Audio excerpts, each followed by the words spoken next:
Bienvenidos a Mitotes Místicos. El día de hoy nos acompaña el maestro gurú Alexis Triana. ¿Cómo está, maestro? Muy bien, muchas gracias a ti y a ustedes ahí que nos escuchan. Muchas gracias. Buena tarde. Muchas gracias por acompañarnos. Ya estamos aquí en la sede de la GFU en Mexicali, que ya hemos venido varias veces a entrevistar a diferentes gurús y que nos han enseñado mucho su perspectiva de ver la vida, que es muy interesante el camino que eligen y cómo llevan la vida ajena, diferente a lo que la gente común y corriente la lleva, ¿no? Y el día de hoy traemos de tema, que va un poco ad hoc al lugar donde estamos, de las órdenes iniciáticas y el camino iniciático, que es un tema muy interesante y creo que aquí nos van a poder dar mucha luz sobre el tema. Bueno, pues muchas gracias por la invitación y en lo que yo les pueda servir, por favor. Okay, claro que sí. Leo, tú pasas el planteamiento. Bueno, el tema que tocó hoy es las órdenes iniciáticas y su influencia en la historia, ¿no?, de la humanidad. Entonces es un tema muy complejo, muy antiguo y que sobre todo no hay información como muy fidedigna de donde agarrarse, ¿no? Porque todo lo que hay es quién dijo qué o cómo lo dijeron, ¿no? Pero pues afortunadamente tenemos aquí a un coordinador de una orden iniciática de la Sublime Orden del Aquarius, que a lo mejor nos puede dar su perspectiva, ¿no? Pero para empezar, lo que tenemos que definir, porque a lo mejor la gente que nos escucha no lo sabe, qué es una orden iniciática, ¿no?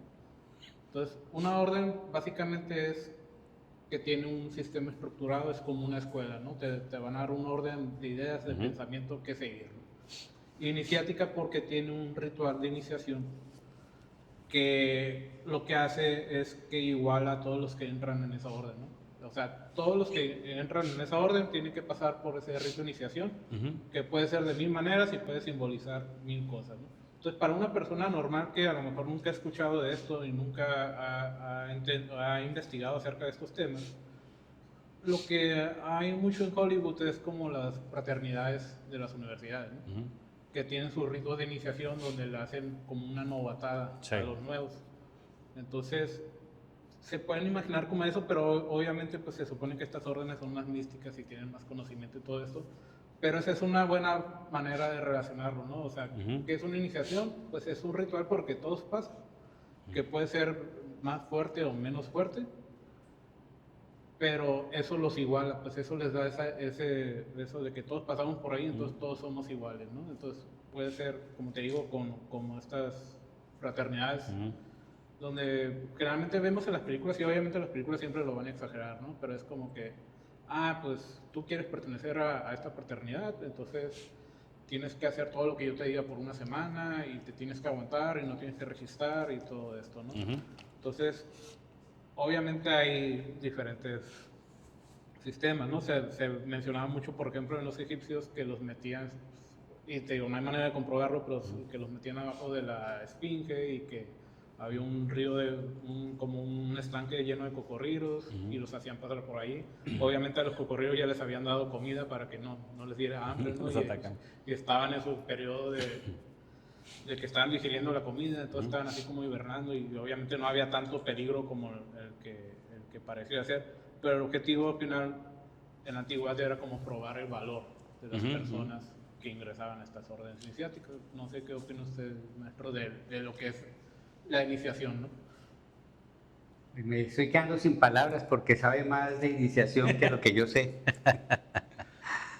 Porque sé algunas cosas de la esfinge de Gizeh, pero no sabía que había cocodrilos y que los alimentaban. Lo que le digo, eso se ve en un libro, creo que era el de Rumbalo Melquisedec, pero no hay manera de comprobar que sea cierto, ¿no? Son historias que se cuentan, pero no hay manera de que sí sea cierto. Sí, bueno, mira, las órdenes iniciáticas han existido desde que la humanidad es humanidad.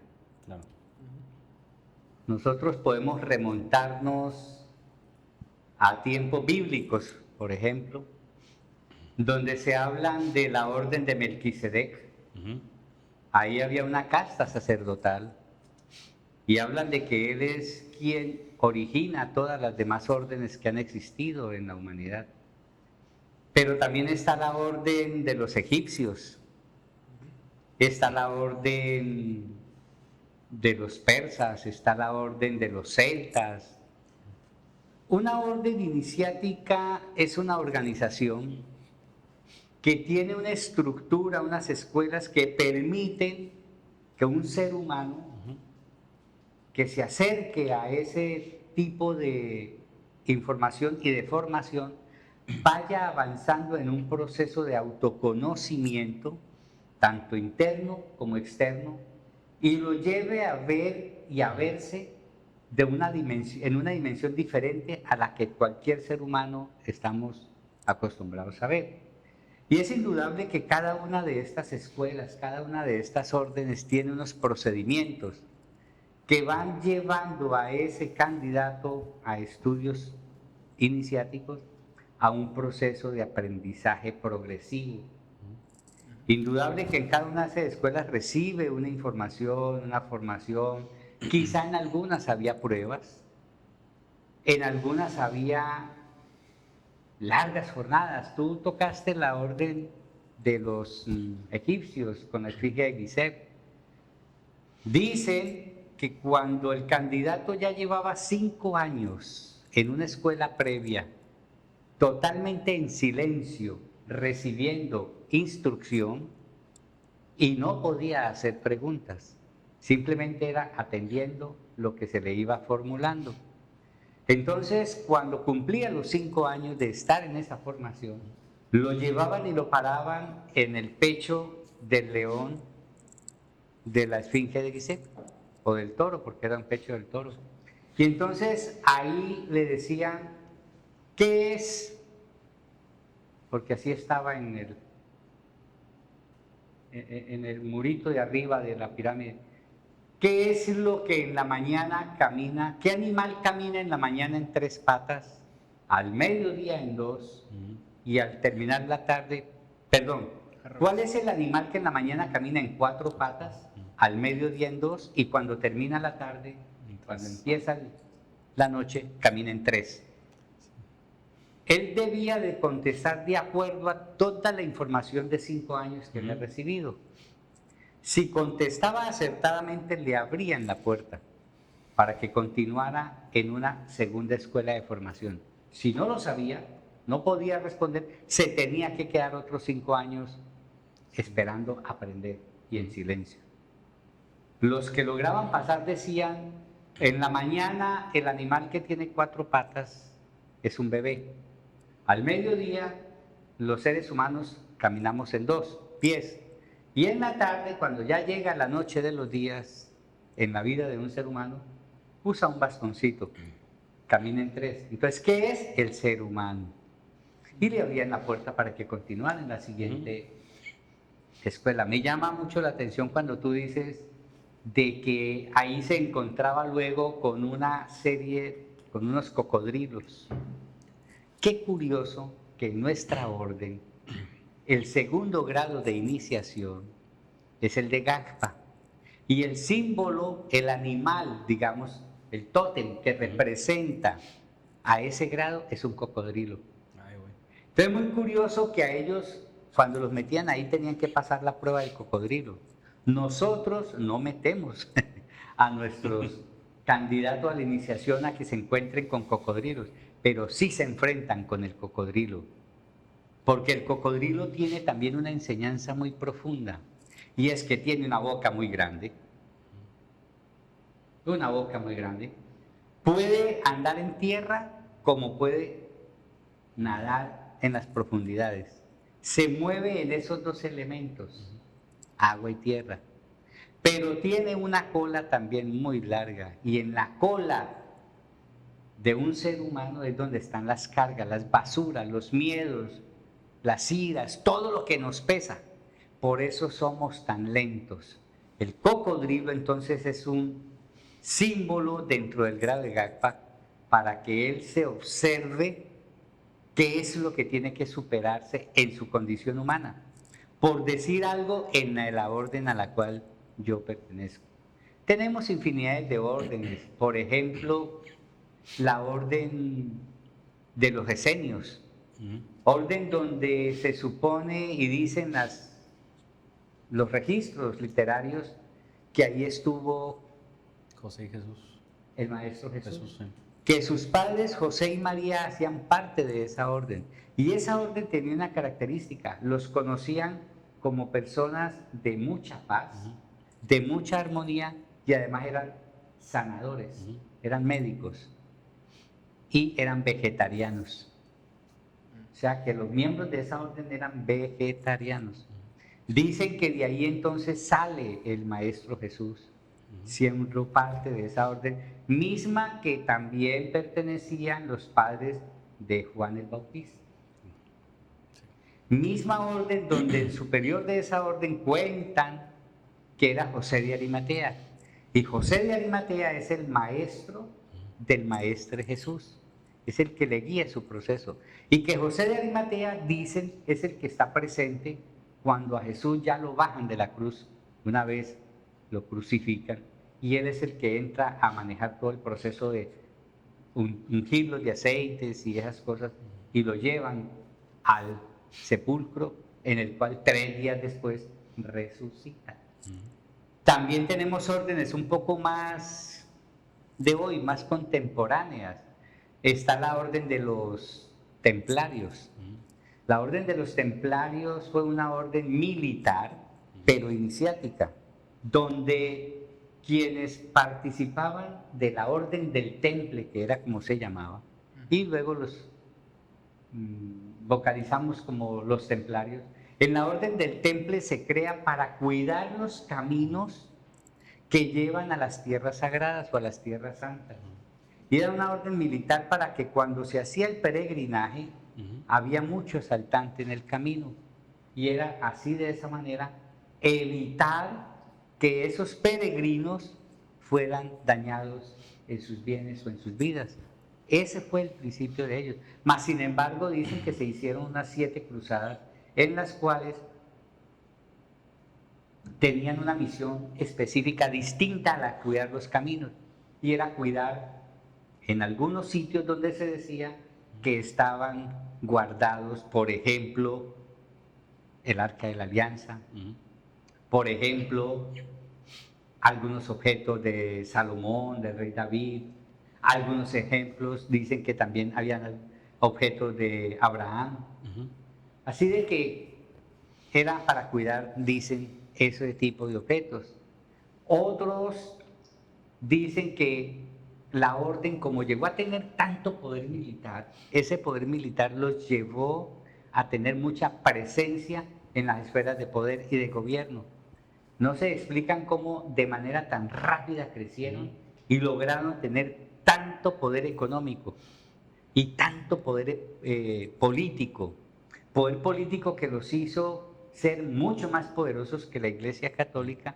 Y algunos afirman, no lo afirmo yo, algunos afirman que hubo ahí unos roces entre la Orden del Temple y la Iglesia Católica, o sea, la Santa Sede de Roma, y empezaron unos conflictos y ellos, pues conocemos la historia, fueron arrasados, desaparecidos, sus propiedades las asumieron otros. Y el último de ellos, que fue, dicen el gran maestre, que en el siglo XIII fue quemado en una hoguera, que fue el maestre Jacques de Molay, que entre otras cosas, muriendo, lanzó una proclama que lo toman como una maldición. Y a las personas que él ahí enuncia, 6 meses después todos han fallecido. O sea, como si se hubiera cumplido esa sentencia que él dijo cuando moría. Luego conocemos otra y aparece la orden, que es muy visible todavía, la orden de los masones, donde ellos parece, dicen, recogen las enseñanzas de los templarios y las ponen en otro contexto para continuar con el proceso de seguir conservando. Hay otra orden, la orden de Cruz de Malta. Hay otra orden, la orden que cuida, dizque, a los descendientes de la Virgen de María Magdalena, porque algunos afirman que María Magdalena fue la compañera sentimental, que fue la esposa del Maestro Jesús, y que en el momento que el Maestro Jesús pasa su periodo de todo lo que ya conocemos, su crucifixión, María Magdalena estaba en embarazo. Y dicen que hubo un grupo que la protegió y la sacó de ahí, de Jerusalén, y la trasladan y que se la llevan a Francia. Y que en Francia entonces ella ahí es protegida y cuidada. Y hay una orden que hoy cuida a todos los descendientes de María Magdalena, porque en algún momento va a aparecer esa sangre sagrada, que algunos dicen también que ese es el Santo Grial, la sangre sagrada, que son los descendientes de Jesús el Cristo. Entonces, órdenes ha habido. Sí. Está la orden de los Rosacruces. En fin, tenemos infinidad de órdenes y cada una tiene una estructura que lo que hace es que un individuo, un ser humano entra ahí y empieza un proceso de iniciación para llevarlo a un proceso trascendental en su vida. Claro. Nosotros nos llamamos Suprema Orden del Aquarius. Nacemos en 21 de marzo de 1948 cuando se empieza la era del Aquarius para nosotros. Quienes nos oyen, pues no vayan a empezar, no, es que fue en 1962. No, que fue en el 61, que fue en el 78, porque hay diferentes fechas de otras órdenes que lo establecen. Para nosotros fue el 21 de marzo de 1948 cuando se empieza este proceso llamado Gran Fraternidad Universal, que hoy conocemos en nuestra institución como Red Cultural para la Fraternidad Humana, Red GFU, y que tiene una orden iniciática donde, repito, nos vamos preparando para ir alcanzando estados de conciencia superior y donde también pasamos pruebas como la del cocodrilo en aquella época y otras que hay por ahí. Sí, tengo una pregunta nada más, porque yo desde la ignorancia, yo me imagino que la Gran Fraternidad Universal no es una orden iniciática, la que es la orden iniciática es la Sublime Orden de la Cual. Así es. La Gran Fraternidad Universal es una organización cultural. Tiene un carácter de tipo científico, pero es netamente cultural, con una proyección científica. ¿Qué significa esto? Que se une la ciencia con la cultura y buscan explicar los fenómenos o las situaciones que suceden en el mundo desde el ámbito técnico-científico, que es aquello de tesis, antítesis, matesis y síntesis, ¿correcto? Entonces, por eso es de tipo científico, porque vamos trabajando con esos conceptos. Y es cultural porque está abierta para todos, no hay distingo de sexo, raza, condición social, condición económica, identidad de género, no hay problema con eso en la Red Cultural para la Fraternidad Humana, donde todos podemos venir a recibir una información y a recibir una formación primaria. Entonces están los institutos de yoga, están los cursos de culinaria, están los talleres de cosmobiología, los talleres de ciencia sagrada, los talleres de Kabbalah, los talleres de numerología, están los masajes, están los exploradores caris. O sea, hay una serie de organizaciones o de conceptos o de trabajos internos en la Red Cultural para la Fraternidad Humana. Están los artistas, los poetas, los deportistas, los senderistas, los que meditan. En fin, es una gama amplia, por eso es cultural. Y la orden iniciática ya es donde un individuo dice: a mí me interesa la propuesta de las escuelas y de los colegios de iniciación porque yo espero encontrarme en mi mundo interno y buscar cómo es que es ese mundo superior de lo trascendental. Y vamos llevándolo en el proceso. Okay. Muy bien. De hecho, aquí traigo una lista de escuelas iniciáticas, nomás que ya mencionó la mayoría. Sí, de hecho mencionó, y muy interesantemente, un recorrido de algo que ya traíamos un poco estructurado. Yo creo que vamos a pasar a la parte importante, para que realmente, ¿a qué te llevan las órdenes iniciáticas? Porque los Rosacruces te llevan a conocerte mejor, pero tienen un lado místico que te conecta con algo más, ¿no? Y precisamente con los esenios hay un libro que se llama Las 9 caras de Cristo, que viene mucho de lo que mencionó ahorita, maestro. Y es muy interesante ese libro porque humaniza mucho al Maestro Jesús, como regularmente para la religión lo ven como un ser que no es humano, que es algo más allá y que es único, ¿no? Y en el libro lo bajan a un humano que a través de este proceso iniciático logró tener la conciencia crística o una conciencia cósmica dentro de él y poder traducirlo en palabras, ¿no? Lo que él podía percibir. Lo interesante del libro es que, pues sí, es una corriente. Estaba José Arimatea, Y al final Jesús pasa por una serie de pruebas, ¿no? Y, contra su ego, contra la libido, contra varias que en muchas órdenes iniciáticas actuales lo ven, como los Rosacruces, por ejemplo. Esta parte por ejemplo, esto del libro, que yo sí lo pienso como algo muy cierto por mi propia experimentación con la meditación y con temas iniciáticos. ¿Qué tan apegado sería a la realidad según su punto de vista? Porque digo, yo no sé hasta qué punto podemos hablar, ¿no? de lo que se hace en las órdenes. Pero esa parte de encontrar, aparte de ser mejor persona, pues sabemos que decían en el templo de Apolo, ¿no? Hombre, conócete a ti mismo, ¿no? Y se alarga, conocerás el cielo y las estrellas, y a los dioses, ¿no? Sé que ese proceso te lleva a eso, ¿no? Pero hay órdenes que se quedan nada más en esa parte. Ese lugar de encontrarte algo más, esa conexión que creo que todos tenemos, pero no la percibimos por el manejo de energía que tenemos, ¿qué tan cierto será?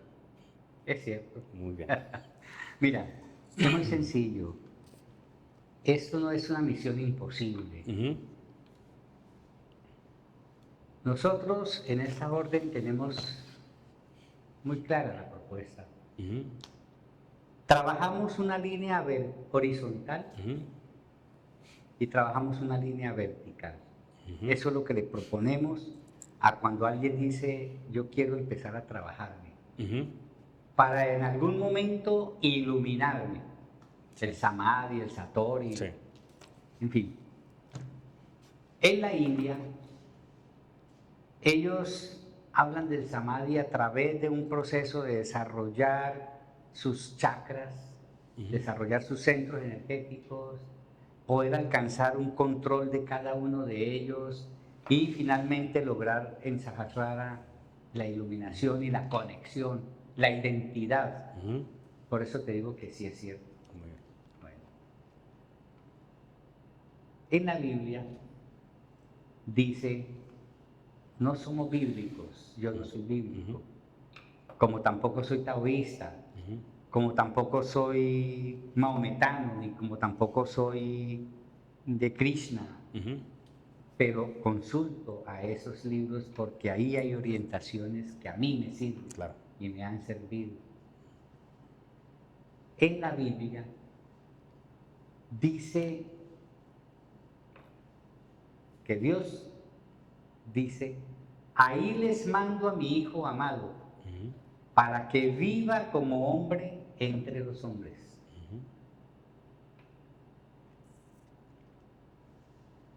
No le llamemos problema. La interpretación que nosotros los seres humanos le hemos dado a eso es que es el Hijo de Dios y que lo mandó a la tierra como su Hijo preferido, como su Hijo divino. O sea, viene un ser que no es de este mundo, que tú lo decías ahora. No es de este mundo. Es un ser cósmico, es un ser Hijo de Dios. Y lo pone aquí para que viva como hombre entre los hombres. Por eso desayuna, almuerza, come, por eso trabaja, por eso estudia, por eso duerme, por eso orina. Sí. ¿Perfecto? Le crece el pelo, le crecen las uñas, le da hambre, le da sueño, le da pereza, le da rabia, es feliz, ama, tiene que caminar, no vuela. Sí. O sea, lo mandan a vivir como hombre entre los hombres. La interpretación que nosotros le damos a ello es esa parte religiosa, claro, o esa parte mística de verlo pues como un ser divino. Sí, es un ser divino. Pero, ojo, es que tú también eres un ser divino. Tú también eres un ser divino y ustedes allá, todos somos seres divinos. Nos dicen permanentemente que todos somos hijos de Dios. Y si todos somos hijos de Dios, entonces también nos pusieron aquí en la tierra a vivir una experiencia humana, o sea, como hombres entre los hombres, o sea, como un ser humano entre los seres humanos. Claro. Para incluir a las damas, hermosas damas, ahí. Entonces, en esa interpretación que le damos, se nos olvida que nosotros también somos hijos de Dios. Y si ya yo sé que en mí hay esa luz, que soy divino,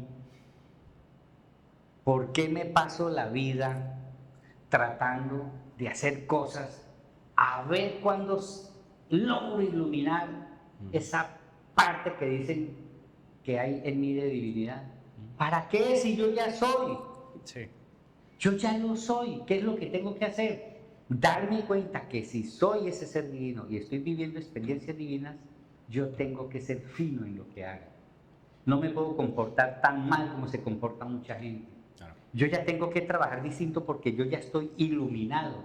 Y este ser iluminado, que ya está iluminado, procede a hacer trabajos de luz en la humanidad.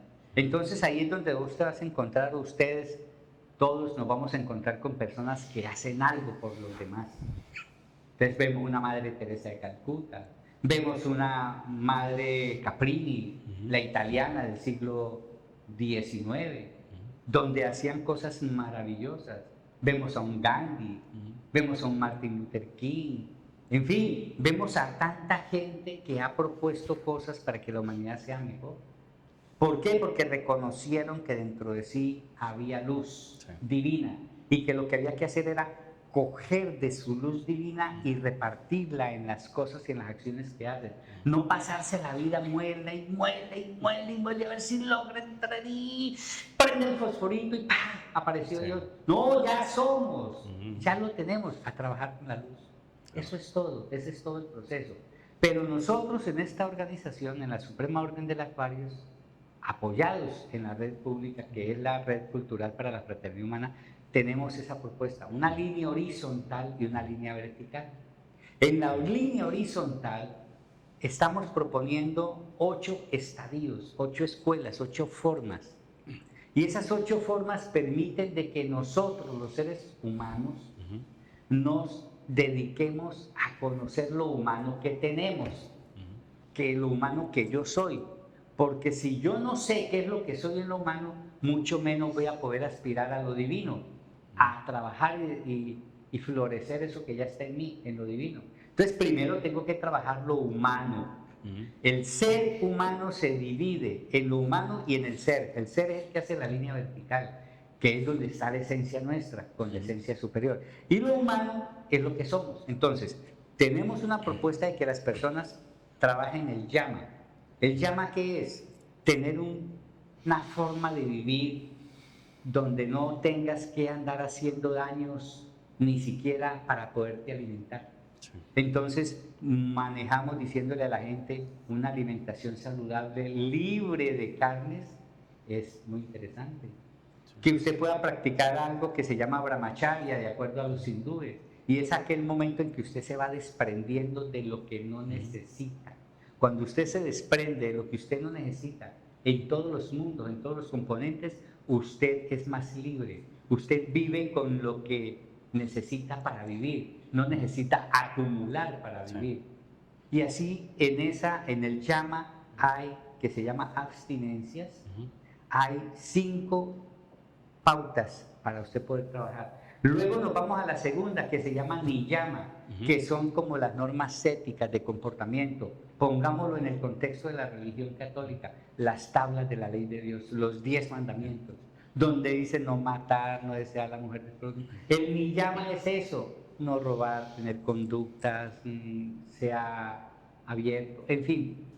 Esas líneas de conducta, de la buena moral, de las buenas costumbres, alguien que practique eso, caramba, nada más con eso ya es un buen ser humano. Sí.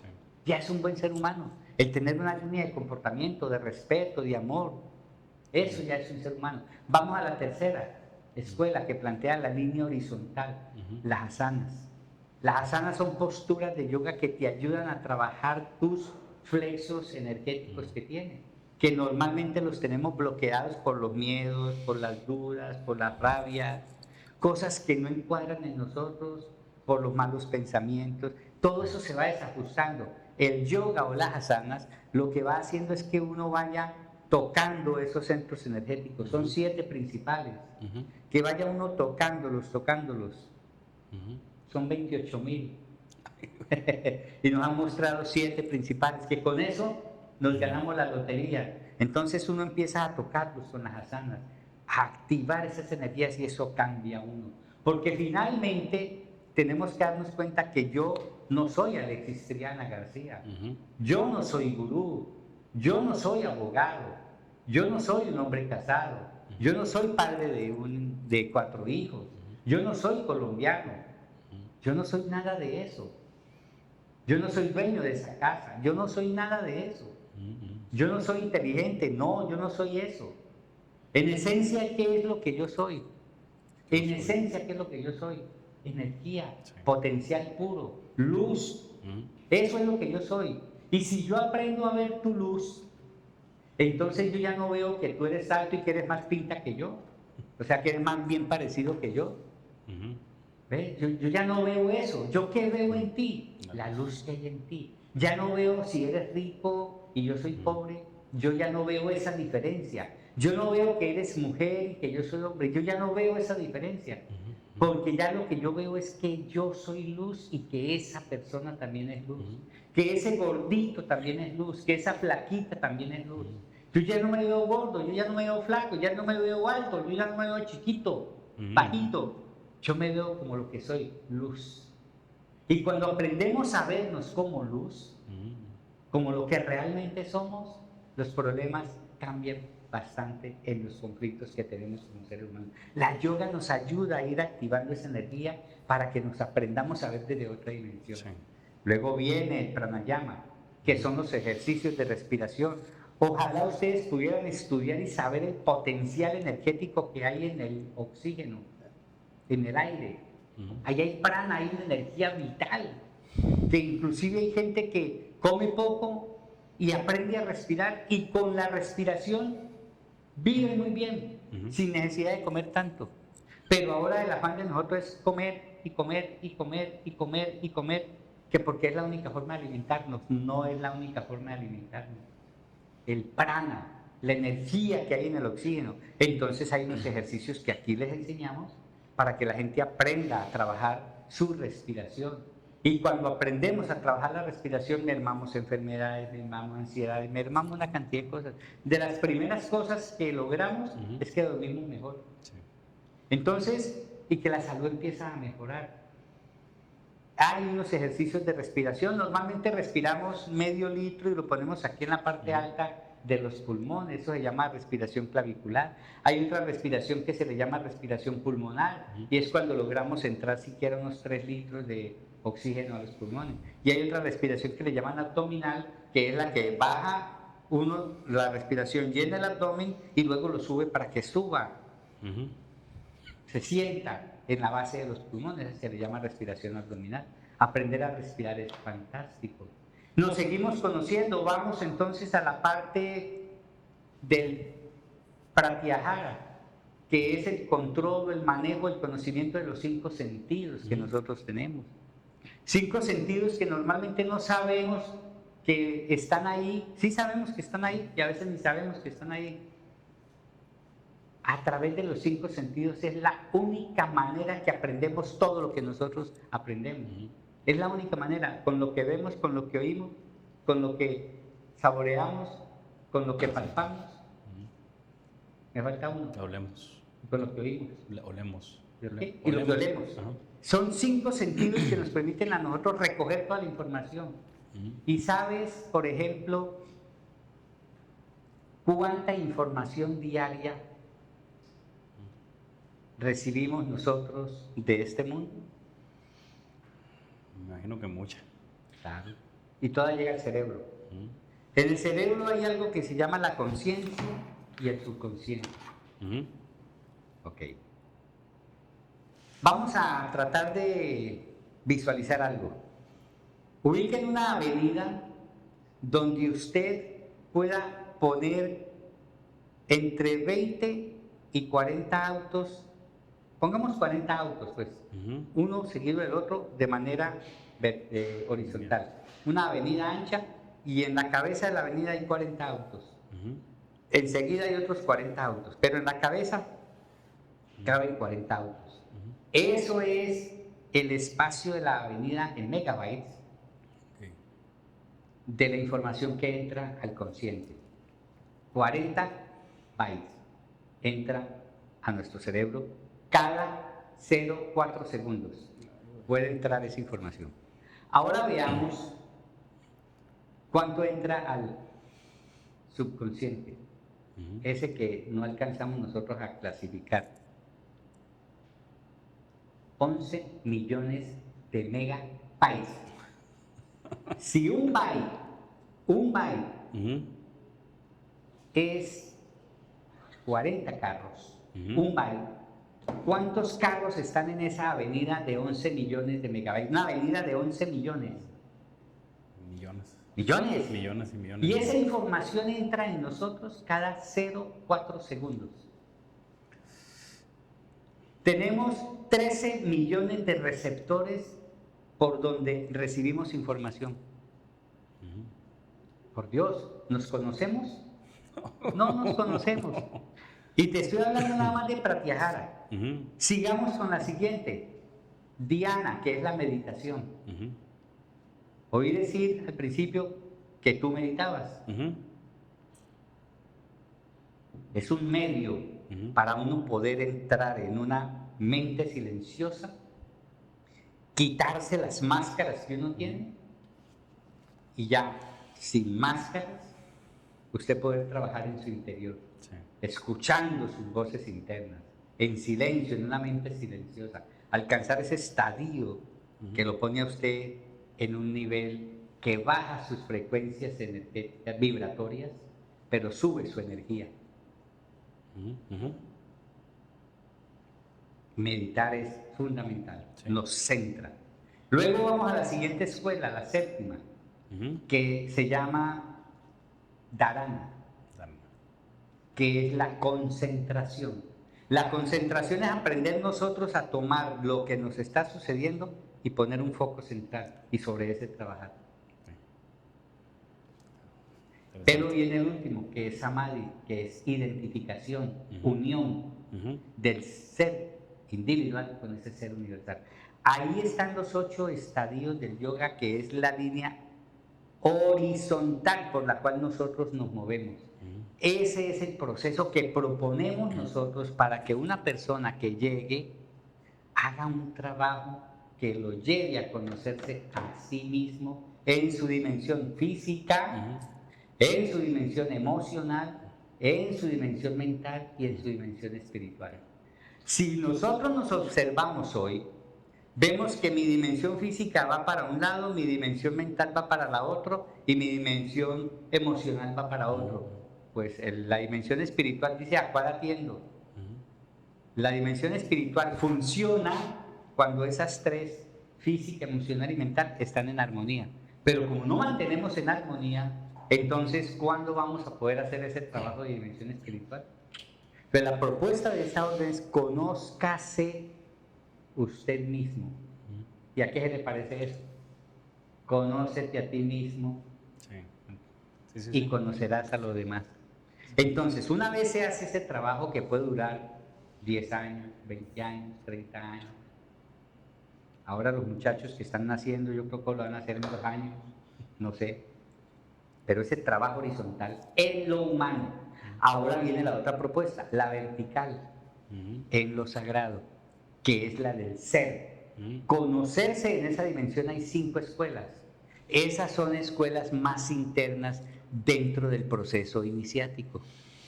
Ahí es donde ya están las cámaras secretas, donde está la ceremonia de la concentración tibetana, donde está la ceremonia de la circulación de la luz, donde está la ceremonia cósmica y donde hay una 5ª disciplina, que es la relación maestro-discípulo. Esa es la línea vertical de este proceso. Quien va haciendo todo esto y quien va haciendo esto está caminando por lo que la orden propone, un sendero de iniciación que lo va a llevar, lo más seguro es a que encuentre eso que tú decías. ¿Será cierto que esa conexión o ese punto lo podemos lograr? Yo le digo que sí. Yo le digo que sí. Porque otros seres lo han alcanzado. Un Jesús el Cristo lo alcanzó. Un Mahoma lo alcanzó un Krishna. y lo han alcanzado muchos otros seres humanos. O sea que sí se puede. Yo no te voy a decir si de los presentes alguien lo ha alcanzado o de los que conozco alguien lo ha alcanzado, pero sí te puedo decir que personas con esa dimensión humana tan grande lo han alcanzado. Una Caprini, una Madre Teresa de Calcuta y otras personas que han trabajado profundamente el desarrollo de la conciencia trascendental. Sí. Así que eso es lo que nosotros como orden proponemos. Ay, estuvo muy interesante todo lo que dijo y ahorita voy a regresar a la causa de este programa. Es interesante porque yo durante yo tengo 37, como hasta iba a cumplir 33, yo no creía en nada, ni había sentido una conexión más allá jamás con nada fuera de lo material, ¿no? Y por azares del destino un día me pasó algo, ¿no? Fue la causa por la que empecé a meditar y es la causa de que hayamos empezado con este programa, porque empecé a indagar como loco a ver por qué había pasado eso, por qué había sentido lo que había sentido, por qué había visto lo que había visto con los ojos cerrados, ¿no?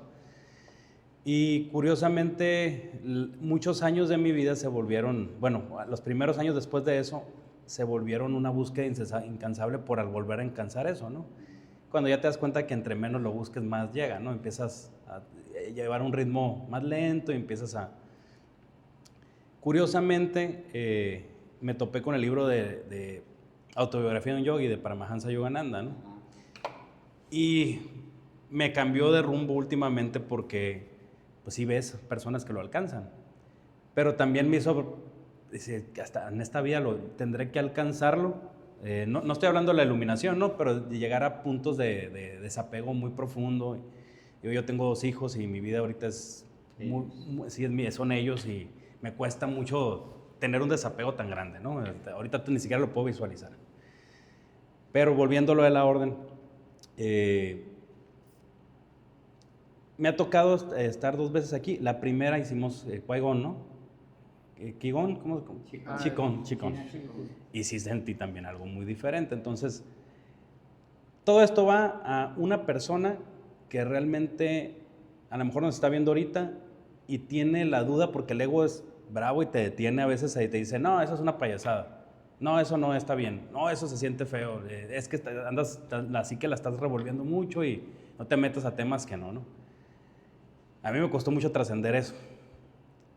¿Qué podemos hacer cuando alguien inicia un camino de indagación? Porque hay gente que se hace su propia iniciación y no se da cuenta y ya se meten a estudiar misterios del universo y avanza.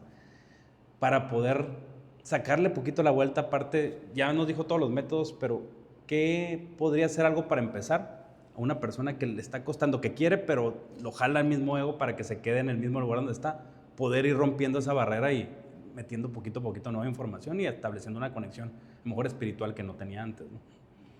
De acuerdo a su opinión. Mira, nosotros estamos inmersos en una sociedad que está creada para que vos solo seas un sujeto de producción. Sí. Hemos sido educados para ser solamente productivos. Anoche en una conferencia veíamos que no nos hemos preparado para ser padres de familia. Nos aparece, nos enamoramos, nos casamos, nacen los niños y nos metimos en eso sin saber en qué nos hemos metido, esa responsabilidad que tenemos. De acuerdo. Esa misma sociedad nos jala tanto que cuando queremos hacernos la pregunta, ¿yo quién soy? ¿Yo será que puedo pensar distinto? La sociedad está construida para que si estés pensando eso, no avances. Todos los distractores, y hoy más que nunca, las facilidades que hay en la información, los celulares, las películas, la televisión, abrimos la llave y sale agua fría, agua caliente. Aquí está haciendo calor y ponemos un aire acondicionado. Esto hace 100 años, los que vivían aquí aguantaban calor. Pero ya nosotros nos acomodamos, entonces acomodamos aire acondicionado. Pero eso nos obliga a que tenemos que trabajar más para pagar el exceso de energía que gastamos en el aire acondicionado.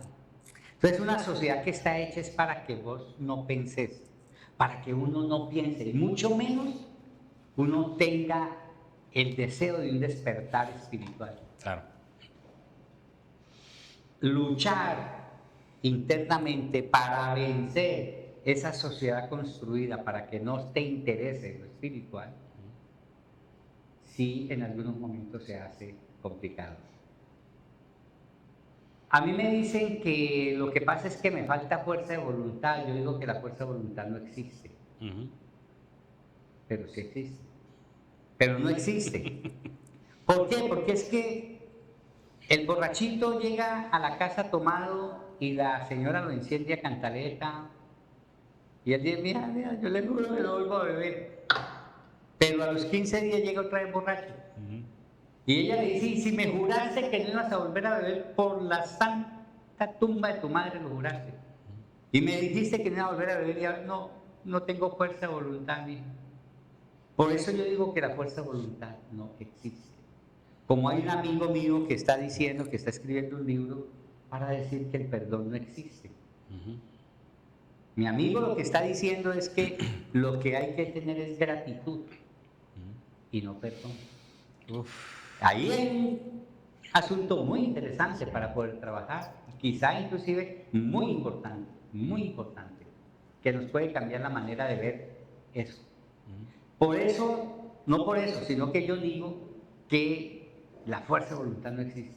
Okay. ¿Sabes qué es lo que existe? ¿Saben? Las decisiones. Usted dice, yo no vuelvo a fumar porque eso me hace daño, o porque me está tirando mi relación de pareja, o porque me estoy enfermando, o porque molesto a otros. No vuelvo a fumar, ya lo decidí. El día que alguien le ofrezca un cigarrillo, el día que alguien le ofrezca una copa de licor, usted dice, no, ¿y cómo si te gustaba tanto? Ya decidí que no. Eso tiene una fuerza impresionante, la decisión. Pero si usted dice, no, es que no tengo fuerza de voluntad, le deja la responsabilidad a otro, a la fuerza de voluntad. Y cuando uno le deja la responsabilidad a otro, pues es el otro que tiene que responder, no yo. Entonces por eso caigo. Pero si la responsabilidad es mía, yo ya decidí que no lo voy a hacer y lo hago, ya yo digo, uy, caramba, la regué. Entonces, en ese sentido, cuando uno empieza a querer caminar, o algunas personas empiezan a querer caminar en un proceso de autoconocimiento, se pueden encontrar con esos desalientos. Lo que tiene que tomar es decisiones, afirmar una decisión, para que nada ni nadie de lo que está alrededor le haga daño. Y lo primero entonces es meterse. El que no sabe nadar, ¿qué es lo que tiene que hacer? ¿Leerse un libro de que uno hace así, que hace así? Nada. Se mete a la piscina y se hunde. Se tiene que meter, aún sin saber nadar, y empezar a ver cómo es, y le van enseñando, y le van enseñando. Tener la paciencia. Se metió a la piscina y a los 5 minutos salió, no, yo no aprendí, esto no sirve para nada, me devuelvo. Tiene que tener ahí sí un temperamento que le haga tener constancia en el trabajo que está haciendo. Me devuelvo, vuelvo, me devuelvo, vuelvo. Tuve una experiencia hace 2 semanas, creo yo, o casi 3 semanas, estaba yo en La Paz, Baja California, y me dijeron, maestro, lo invitamos este domingo a snorkear. Y yo, no nado ni en una piscina, yo me voy a meter al mar a mirar, sí, debe ser muy hermoso, pero maestro, confía en mí, me dijo el señor, el esposo de una amiga ahí, de una hermana de la institución, de Blanca. Yo lo miré y me dio confianza y le dije, voy. De ahí para allá, martes, miércoles, jueves, viernes, sábado y domingo me temblaban las piernas. Yo, ¿para qué le dije que voy? Pero ya le había dicho, yo ya había tomado la decisión que yo iba. Me fui, me llevó las aletas, me indicó cómo hacía, vaya entre espalda, me dio todas las indicaciones y me puso una tablita para que yo pues con ella pudiera ayudarme. Nunca había entrado 500 metros yo al mar, no entraba 3 metros, ahora para yo meterme 500 metros. Hermoso todo lo que vi, los sustos que usted se imagina que yo pasé, pero yo estaba ahí y decía, tengo que hacerlo, tengo que hacerlo. Si yo a los 2 o 3 metros que sentí mucho miedo, me hubiese devuelto, no había vivido esa experiencia tan hermosa. Sucede con nosotros cuando estamos intentando entrar en un proceso de autoconocimiento. A los 2 o 3 metros nos queremos devolver. Hay que ponerle a eso el valor, el temperamento. Yo ya decidí, voy a probar. Además, al lado mío iba alguien que sabía. Yo sabía que él me estaba cuidando. Yo era el que tenía que vencer mis miedos. Yo era el que tenía que vencer mis temores. Yo era el que tenía que vencer mis sustos, mis angustias. Yo era el que las tenía que vencer. Me rayé las piernas por allá, pasamos por un arrecife y yo me monté inmediatamente para poder descansar. Claro, me rayé, no olvidé nada. Pero regresé con heridas de guerra y feliz. Sí. Lo hice. Entonces ese es el proceso que nosotros tenemos que hacer, tener constancia, persistir y no desistir, como dice la película. Es eso. Entender por qué lo voy a hacer. No, me voy a meter a hacer yoga, ¿para qué? No sé, me voy a meter a hacer. No métase aunque sea que diga, quiero verme más bonita. Métase para que se vea más bonita. O quiero hacer yoga para bajar estos kilitos que tengo de más. O me han dicho que eso sirve para dormir mejor, que tengo un propósito. Y ahora que hablamos de propósitos, todo ser humano, nosotros, ustedes y todos nosotros, debemos de tener un propósito de vida. Debemos de saber para qué hacemos las cosas. ¿Cuál es mi propósito de estudiar una carrera? ¿Cuál es mi propósito de ser padre de familia? ¿Cuál fue mi propósito por casarme y tener una compañera? ¿Cuál fue mi propósito de poner este programa? ¿Cuál es el propósito de sentarme aquí con un sombrero? ¿Cuál es el propósito? Debes de tener un propósito. ¿Para qué te pones tú un sombrero cuando estás en un programa de esto? Hay un propósito. Si tú lo tienes claro, te vas a ver muy bien con tu sombrero. Pero si tú no lo tienes claro, vas a estar pensando, ¿me veré bien? ¿Sí me veré guapo? ¿Sí será característico? ¿Sí será una seña? No, me lo quito mejor. Pero si tienes un propósito claro y te lo pones, te ves guapo, te ves bien, te ves de todo. Así te veas horrible o así no, los demás digan, no, pero ¿cómo me puso eso? Pero vos lo tenés claro, tu propósito, vos estás seguro, porque tu propósito tiene una definición y lo haces. Entonces a alguien le dicen, ¿para qué se metió a hacer yoga? ¿Para qué se metió a ser vegetariano? ¿Para qué se metió a estudiar eso? A mí me decían, ¿para qué metió a estudiar Derecho? Allá no es, a eso se meten solo los bandidos. Fallaron en algo. Allá vas a conseguir plata. No tengo plata. Y menos ahora. ¿Cuál es el propósito? ¿Para qué yo hago las cosas? ¿Para qué hacen ustedes este programa, por ejemplo? Hay un propósito. Claro. Si usted tiene claro el propósito, usted persiste, insiste y nunca desiste. Pero tiene que tener un propósito. Eso es un proceso de iniciación. Sí. Eso es un proceso de iniciación. El ir tú entendiéndote. Y si te acercas a una orden iniciática, pues es una buena decisión, porque te van a ir llevando con un programa, como lo decías tú, te van llevando a través de un programa, de una estructura, de un orden que te puede ayudar a una ruta. Es como cuando tú dices, yo quiero ir a Tijuana. Entonces sacas un plano, lo conoces, ahora con GP pues le decís los caminos. Te dan los caminos, tú vas siguiendo el camino. Porque si tú no sigues ese camino, no llegas a Tijuana. Vas a salir en Los Mochis. Pero yo no quería ir a Los Mochis. Pues sí, pero usted no hizo el camino adecuado, no lo llevó allá. Sí. Y por eso luego la gente está en la droga, por eso luego la gente fracasa en su matrimonio, porque no tiene claro la ruta o su propósito. Puta, parece que nos leyó la mente. Tocó varios temas muy interesantes porque sí, yo creo que, retomando lo del propósito, que este programa, pues ya lo hemos dicho varias veces dentro del programa, ¿no? Nació como una manera que se quedaba guardada las conversaciones que teníamos, ¿no? Porque de repente estábamos 5 horas filosofando de que, y al final, al día siguiente ya no nos acordábamos ni qué. Y sí nos ha servido a llegar a personas y a conocer personas que ni nos imaginábamos, con las que íbamos a compartir y poder compartir lo poquito que estamos aprendiendo en nuestro proceso de autoconocimiento a través de la pantalla, ¿no? Ahí es algo que yo creo que yo creo que hay gente que se muere sin saber su propósito.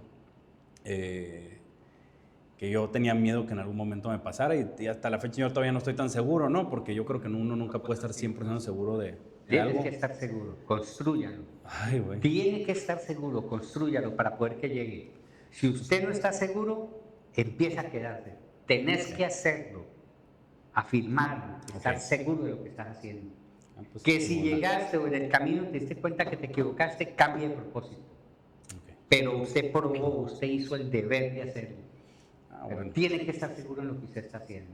Yo estoy dando unas conferencias a los jóvenes en los colegios que se llama Proyecto de Vida, construyendo en el presente el camino al éxito en el futuro. Hoy les estoy diciendo a los muchachos, hay que tener un propósito, hay que tener un plan. Si no lo tienes, alguien me decía a los alumnos, yo voy a poner, me dijo una chica, voy a aprender, quiero ser estilista. Y le dije, ¿para qué quiere ser estilista? Porque ¿cuál es su proyecto de vida? Yo quiero estudiar para ser cosmetóloga. ¿Y para qué quiere ser cosmetóloga? Pues, así, voy a poner un salón de belleza. ¿Dónde? Aquí, en Compostela, me dijo ella. Y le digo, fracasaste. Fracasaste.